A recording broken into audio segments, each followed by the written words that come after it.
നമസ്കാരം. ടൈം മീഡിയയിലേക്ക് സ്വാഗതം. നമ്മിൽ പലരും പഴയ വാഹനങ്ങൾ വാങ്ങാറുണ്ട്, വിൽക്കാറുമുണ്ട്. വണ്ടി വിറ്റു, പണം കൈപ്പറ്റി, ഒരു സെയിൽ ലെറ്ററിൽ ഒപ്പിട്ട് വാങ്ങി. കഴിഞ്ഞു കാര്യം. സത്യത്തിൽ എല്ലാം കഴിഞ്ഞെന്നാണോ നിങ്ങളുടെ ധാരണ? എങ്കിൽ നിങ്ങൾക്ക് തെറ്റി. വെറും ഒരു ഉടമ്പടി പത്രം അല്ലെങ്കിൽ സെയിൽ ലെറ്റർ കൈവശമുണ്ടെന്ന് കരുതി നിങ്ങൾ സുരക്ഷിതനാണെന്ന് വിചാരിക്കരുത്. വണ്ടി വാങ്ങിയ ആൾ വരുത്തുന്ന ഒരു അപകടത്തിന് ചില ലക്ഷങ്ങളോ കോടിക്കണക്കിന് രൂപയോ നഷ്ടപരിഹാരം നിങ്ങളുടെ പോക്കറ്റിൽ നിന്ന് നൽകേണ്ടി വന്നേക്കാം. അതെങ്ങനെ? പുതിയ നിയമങ്ങൾ എന്താണ് പറയുന്നത്? ഈ വീഡിയോയിൽ നമ്മൾ വിശദമായി ഇക്കാര്യങ്ങൾ ചർച്ച ചെയ്യും.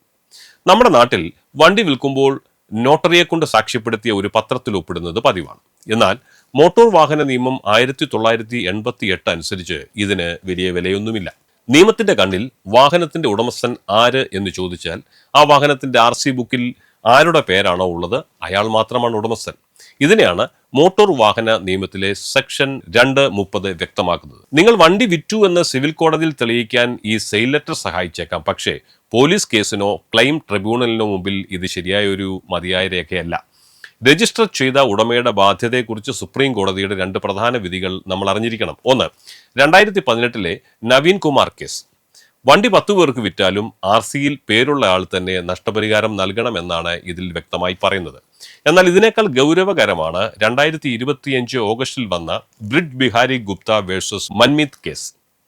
വാഹനം വാങ്ങിയ ആൾ പണം മുഴുവൻ നൽകിയില്ലെന്ന കാരണത്താലോ RC മാറ്റാത്തതുകൊണ്ടോ വിൽക്കുന്ന വ്യക്തി തന്നെ നിയമപരമായ ഉടമയായി തുടരും.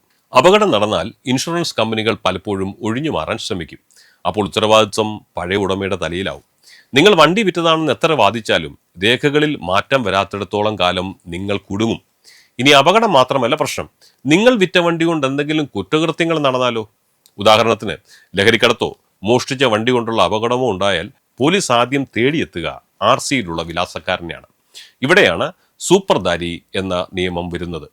പോലീസ് കസ്റ്റഡിയിലുള്ള വണ്ടി കോടതിയിൽ നിന്ന് വിട്ടുകിട്ടാൻ രജിസ്റ്റർ ചെയ്ത ഉടമ തന്നെ പോകണം. നിങ്ങൾ വണ്ടി വിറ്റുവെന്ന് പറഞ്ഞാലും കോടതി നിങ്ങളെ കൊണ്ടേ ബോണ്ട് ഒപ്പിടിവിക്കൂ. വണ്ടി ഹാജരാക്കേണ്ടി വരുമ്പോൾ നിങ്ങൾ അത് ചെയ്തു കൊള്ളാമെന്ന് കോടതിയിൽ ഉറപ്പ് നൽകേണ്ടി വരും. യഥാർത്ഥത്തിൽ നിങ്ങളുടെ കൈവശമില്ലാത്ത ഒരു വണ്ടിക്ക് വേണ്ടി നിങ്ങൾ കോടതി കയറി ഇറങ്ങേണ്ടി വരുമെന്ന് ചുരുക്കം. കേരളത്തിലെ വാഹന ഉടമകൾ ശ്രദ്ധിക്കേണ്ട മറ്റൊരു കാര്യമാണ് road tax. 2024 state of Kerala versus Sahadevan കേസിൽ കേരള ഹൈക്കോടതി ഒരു കാര്യം വളരെ വ്യക്തമായി പറയുന്നുണ്ട്. വണ്ടി വിറ്റാലും പേര് മാറ്റാത്ത കാലത്തോളം ടാക്സ് അടയ്ക്കാനുള്ള ബാധ്യത പഴയ ഉടമയ്ക്ക് തന്നെയാണ്. നിങ്ങൾ വിദേശത്താണോ അതോ വണ്ടി വിറ്റോ എന്നത് സർക്കാർ പരിഗണിക്കില്ല. ടാക്സ് അടയ്ക്കാതിരുന്നാൽ നിങ്ങളുടെ പേരിൽ റവന്യൂ റിക്കവറി നടപടികൾ വരെ വരാം. നിങ്ങളുടെ ബാങ്ക് അക്കൗണ്ടുകൾ മരവിക്കപ്പെടാം. ഫിനാൻസിയർ വണ്ടി പിടിച്ചെടുത്താൽ പോലും സറണ്ടർ തീയതി വരെയുള്ള ടാക്സ് നിങ്ങൾ നൽകേണ്ടി വരും. അപ്പോൾ ഇതിനൊരു പരിഹാരമില്ലേ? തീർച്ചയായുമുണ്ട്. വിൽപ്പന നടന്ന് 14 ദിവസത്തിനുള്ളിൽ RTOയെ അറിയിക്കണം എന്നതാണ് നിയമം. വണ്ടി വിറ്റാലുടൻ ഫോം 29, 30 എന്നിവ പൂരിപ്പിച്ച് നൽകുക. ഇപ്പോൾ പരിവാഹൻ സൈറ്റ് വഴി ആധാർ ഉപയോഗിച്ച് ഇത് ഓൺലൈനായിട്ട് ചെയ്യാൻ കഴിയും. വണ്ടി കൈമാറിയ ഉടൻ നിങ്ങളുടെ പരിധിയിലുള്ള RTOയ്ക്ക് രജിസ്ട്രേഡ് പോസ്റ്റായി ഒരു കത്തയക്കുക. അതിൽ സെയിൽ ലെറ്ററിന്റെ പകർപ്പും വാങ്ങിയ ആളുടെ ആധാർ കാർഡും വെക്കുക. ഇതിന്റെ പോസ്റ്റൽ രസീത് സൂക്ഷിച്ചു വെക്കണം. വാങ്ങിയയാൾ പേര് മാറ്റുന്നില്ലെങ്കിൽ അയാൾക്ക് വക്കീൽ നോട്ടീസ് അയക്കാം. എന്നിട്ടും മാറ്റുന്നില്ലെങ്കിൽ വണ്ടി RTO ഓഫീസിൽ ബ്ലാക്ക് ലിസ്റ്റ് ചെയ്യാൻ അപേക്ഷ നൽകാം.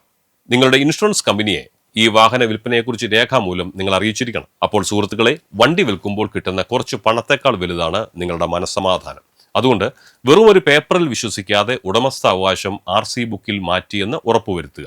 ഈ വിവരങ്ങൾ മറ്റുള്ളവരിലേക്കും എത്തിക്കുക. ഈ വീഡിയോ ഉപകാരപ്പെട്ടെങ്കിൽ ഈ ചാനൽ സബ്സ്ക്രൈബ് ചെയ്യാനും ലൈക്ക് ചെയ്യാനും മറക്കരുത്. നിയമപരമായ സംശയങ്ങൾ കമന്റിൽ രേഖപ്പെടുത്താം. മറ്റൊരു ഇൻഫോർമേറ്റീവ് വിഷയവുമായി കാണും വരെ നിങ്ങൾക്ക് എല്ലാവർക്കും ഞങ്ങളുടെ നന്ദി. നമസ്കാരം.